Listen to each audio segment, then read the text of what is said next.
By some estimates, as much as 20% of the global population has trouble learning to read, write, and spell. This condition was identified just prior to 1900, and the term dyslexia was coined to describe it. Dyslexia comes from two parts of a word. The first part, dys, means difficulty, and lexia means words. And that's all dyslexia really is difficulty with words. It can present difficulties in three different ways. First way, words that you speak. Then another area that they might have trouble with words would be words that they hear. Most have difficulty with words that you see. When we're born, we're wired for language, but our brains are not wired for reading. This is a skill that has to be taught, just like any other skill. Sam Orton called his book Reading, Writing, and Speech Problems in Children. Recognizing that language is language, you don't just remediate the reading, you're dealing with every aspect of language.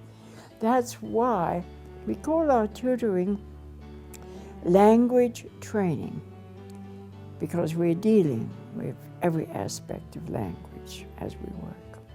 Some children don't learn to read just visually.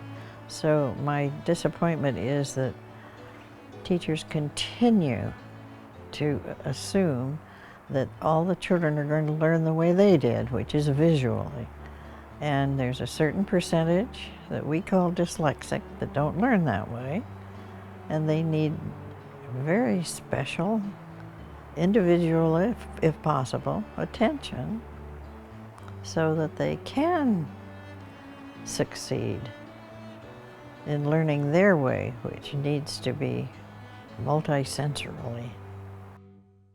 We can't just rely on the eyes and the ears, that we rely on other senses, our sense of feeling, our sense of touch, our sense of movement, as well as our hearing and our vision.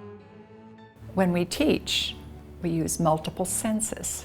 That allows the information to be actually learned in the working memory.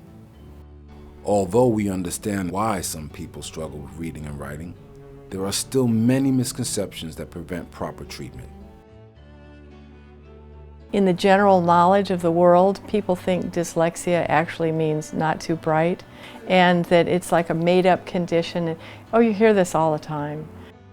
One of the hardest things for kids is to learn to advocate for themselves, because it means you have to go and say to the authority figure and say, gosh, there's something I can't do, and please don't think I'm stupid because I can't do that.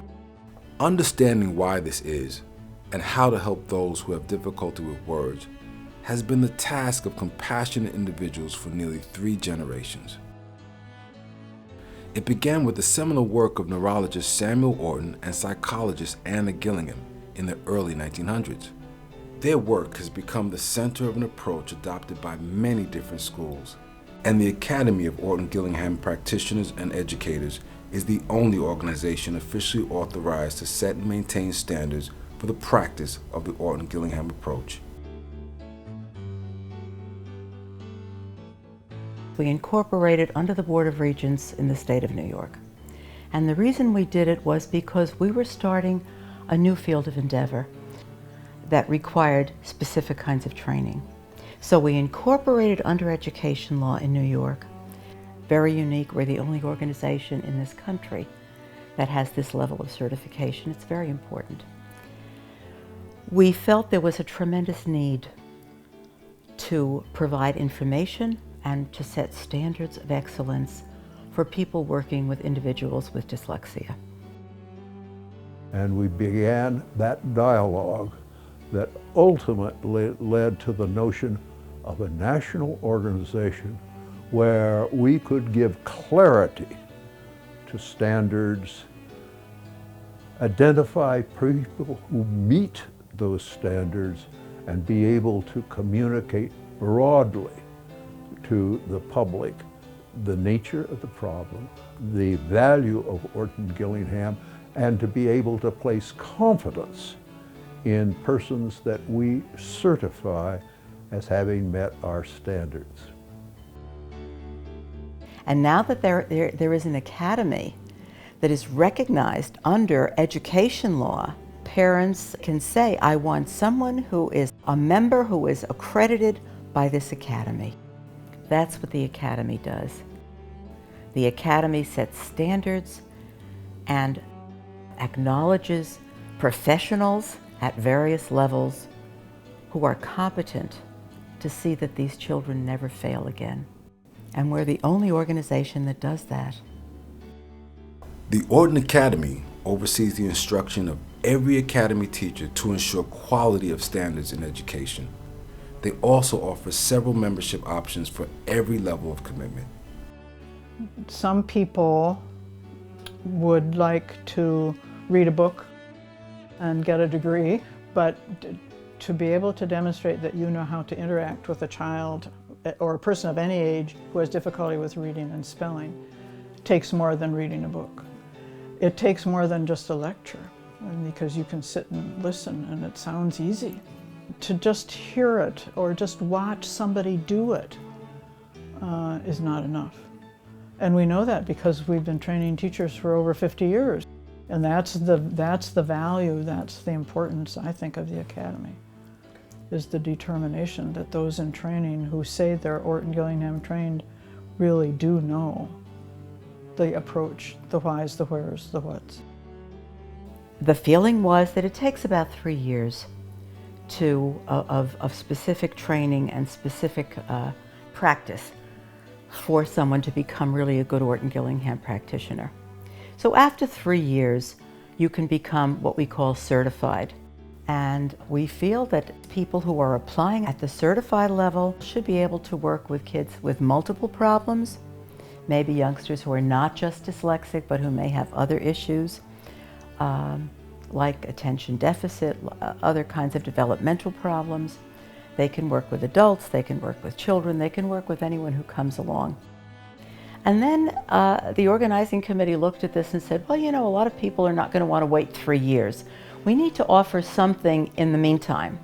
So we decided to have a new class called the Associate, and that showed that they had completed originally 45 hours, now 60 hours worth of work, and had 10 hours of supervision, but they really weren't allowed to practice by themselves.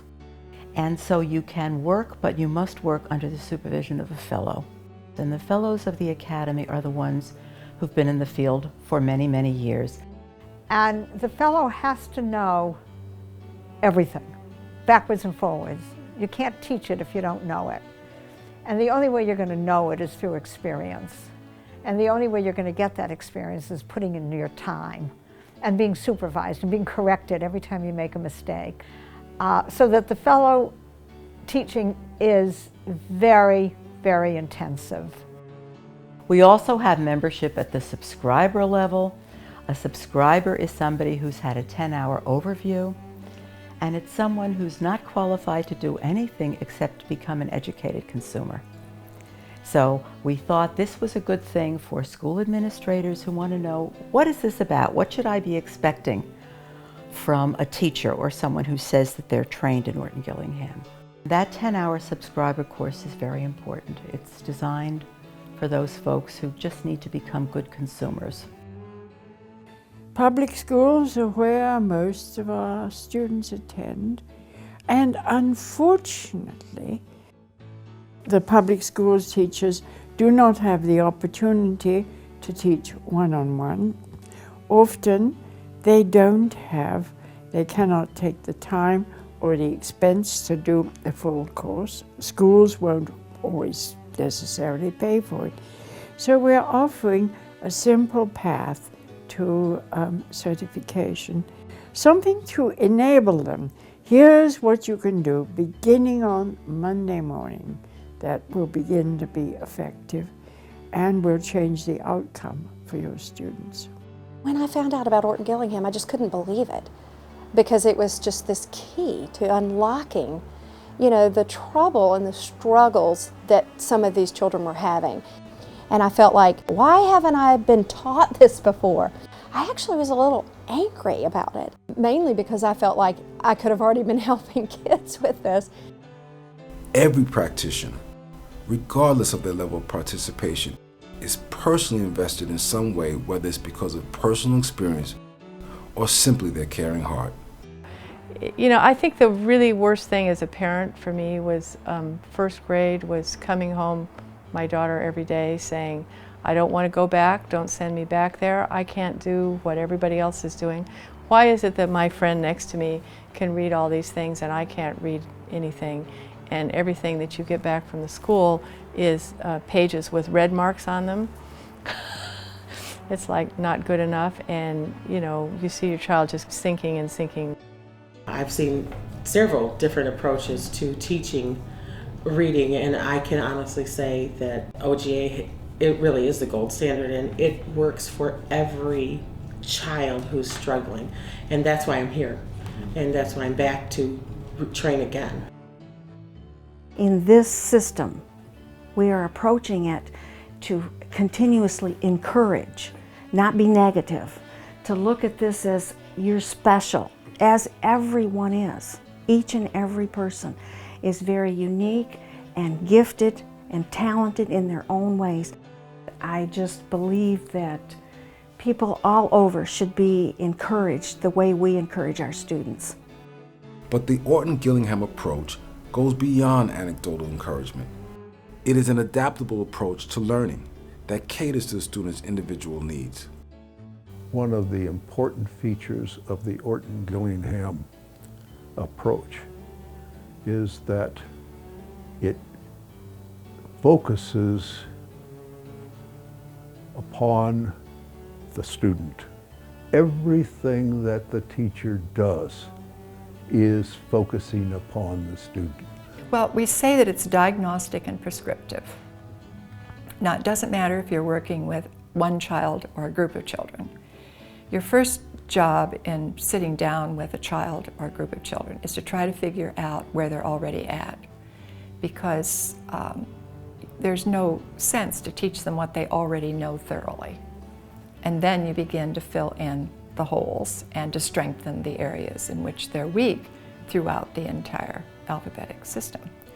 Now, that's diagnostic. Each lesson is diagnostic. Now, what are you going to prescribe to begin to fix that? All you have to do is look at a sample of their spelling. Have them write something for you and see how they spell. Have them read aloud. You can hear it. You can pick it up like that if you've had the experience, if you know it. We are taught as a teacher of dyslexic students to pay attention to where the student is, to meet their needs, and to go over the testing that may or may not have been done with that particular student, and to analyze everything, and then write the next lesson to address the weaknesses. We don't go for the strengths, we go to the weaknesses to build up the weaknesses. And we utilize the strengths, and we encourage the students in their strengths, but we need to focus on the weaknesses and where they are a little short and need the attention. So we write a next lesson to address those needs. Suburb. All the way to the end? Suburb. Mm-hmm. Where are you going to divide? Good. If you had divided there and you debated, what would it have said? Suber. Right, okay. Never. Which is it? Never. Mm-hmm. Where do you divide it then? Yep, good. You know, my mentor, Margaret Rawson, once said, "You teach the language as it is to the child as he or she is." And every child is different. The language structure is basically the same, and you have to adapt whatever you're teaching to who this individual is. Even with thorough observation and customized lessons, Academy certified practitioners can only do so much without the participation and willingness of parents to seek the assistance their children need. Every minute counts when your child is dyslexic. There's no waiting a week for the next meeting. There's no waiting. It's every minute counts. It's imperative. When that window is open, that the wrong self-image is going to get imprinted indelibly on that child and carry them through their lives. It can be wrong, but once it's imprinted there, it's very hard to undo and overcome. That's the critical nature of something like an Orton-Gillingham, and the critical aspect of time. You've got to have it early. The earlier, the better. Once that false sense of self is established, a great deal of damage can be done. As a parent, knowing what I know now, number one, if the teachers, when they're in college, if every teacher should have a special education degree, because if you're in a classroom of, the average classroom is between 20 and 25 students, you're going to have between 20 and 25 different learning types of brains. And I feel a teacher needs to recognize and to be able to do different learning styles. I think the most important thing I've learned is that our, what we consider dyslexics, or our learning disabled, sometimes we'll call them, are not disabled in any way. They are simply, they have a difference in the way that they learn. But I think every teacher and every parent who would take the time to learn this approach will be a better teacher, be a better parent to every single child, because we limit our children when we limit the way that they experience the world. If you read The Many Faces of Dyslexia, Margaret Rawson's wonderful book, she talks about the fact that these children cannot afford to fail anymore. These are children, these are not science experiments. And every year we're not going to try another program, we're not going to try another system. These children cannot afford to fail again. And they need the medicine that is going to help them right now, and we need to be sure that this is what is correct. One thing that has amused me through the years is reading the research. We're always reading the medical research. I never thought we were going to have to be neurologists, but we're certainly reading their research, that it supports what we have been doing all these years without the proof. And now we have it. And so it's sort of satisfying to be able to say, oh, it's about time they agree that we know what we're doing, because now they can show us how the brain functions and where it lights up and what's happening with a normal brain compared to a dyslexic brain. But I expect the day will come when we will begin to value the mind that thinks differently, that learns differently, and our world may not be so dependent upon the written word. And our world is getting more complex, so we need brains that sees the big picture and find solutions to major complex problems. So my whole goal there is to try to get them to have a sense of pride in the God-given intelligence and the kind of brain that they have. All children in this country are entitled to the best possible education they can receive. It is their birthright.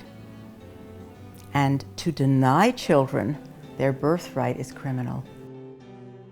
We're salvaging souls and we're saving lives. That's the most important thing we're doing. Unequivocally, Orton-Gillingham saves lives. And not only saves lives, it brings gifts to the world, because people are able to do things, they're able to contribute to society, maybe really big contributions to society that wouldn't have happened without Orton-Gillingham.